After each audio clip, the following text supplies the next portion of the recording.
Is the MCU back again? Let's talk about it.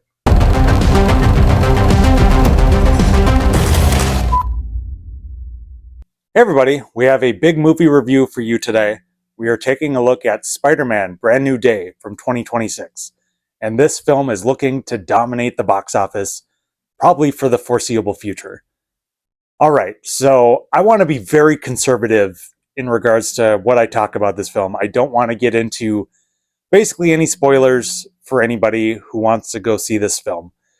Basically, for a synopsis, even for those of you who refuse to watch the trailers, I want to really appreciate the fact that some of you just want to go in completely blind in regards to what this movie is about. But essentially, it follows Spider-Man, Peter Parker, post the last film. And what happened was in the last film, give you a synopsis there, they had the spell that went across the entire universe, essentially, that eliminated everybody from knowing Peter Parker is Spider-Man.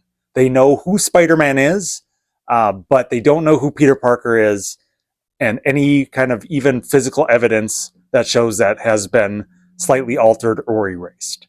And this film basically follows the repercussions of that, along with a new threat that is being introduced into the world that Spider-Man is going to have to help take care of.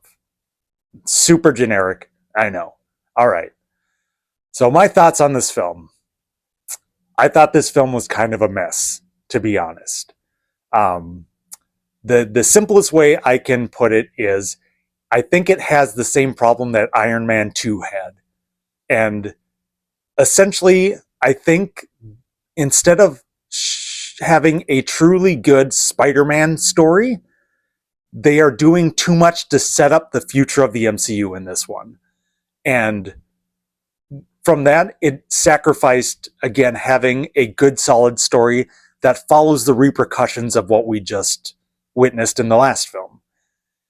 This film goes into territories that are more focused on elements that will show up in movies down the line, rather than kind of the repercussions of what we just saw in the previous film and how Peter Parker is dealing with that and how we will deal with that moving forward.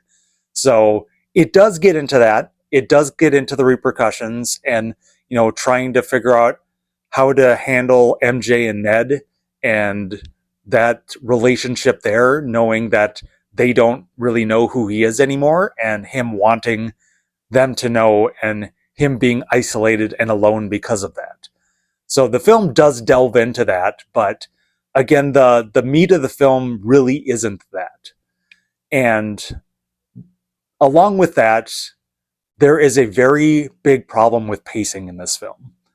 The film just kind of starts and stops and introduces new concepts and doesn't fully flesh them out, and really just kind of half introduces them to help set up another aspect of the film.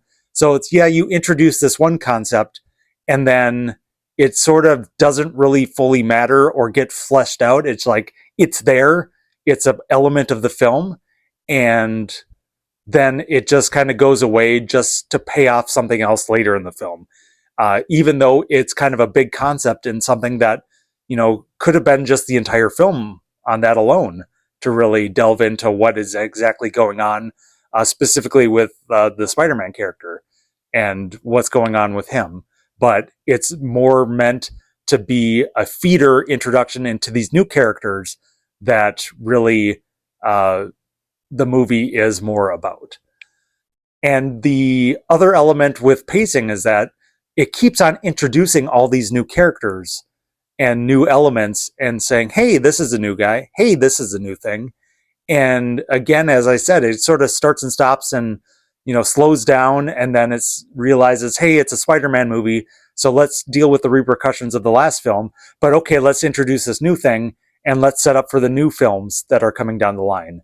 And it makes it for a very jilted view from my perspective.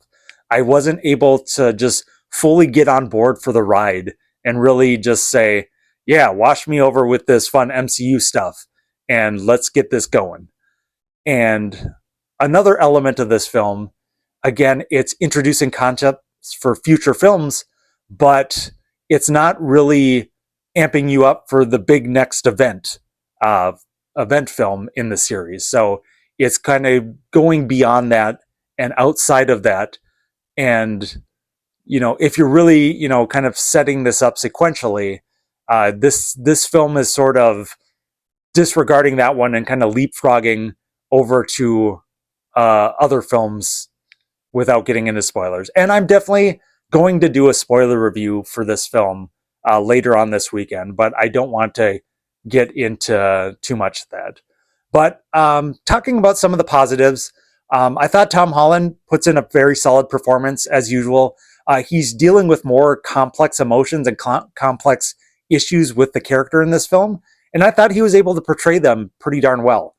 He did, I think, a good job of making you kind of relate to the issues that are going on and like the internal struggles and the physical struggles that he's going through throughout this film. I thought that was very well done. The rest of the cast was, I think, a pretty good surprise on how well they did for what they were asked to do. Again, I'm being very vague and open with these because I don't want to kind of spoil even those of you, again, who really haven't watched the trailers. So really trying to avoid that. I thought some of the elements of the web slinging and the swinging around the city, I thought that was pretty darn good. I thought they did a good job with that, and I know they did a lot of focused on trying to do like practical elements of that and a lot of rigging and things like that. And I thought that really showed in the film. I thought that was a very good positive.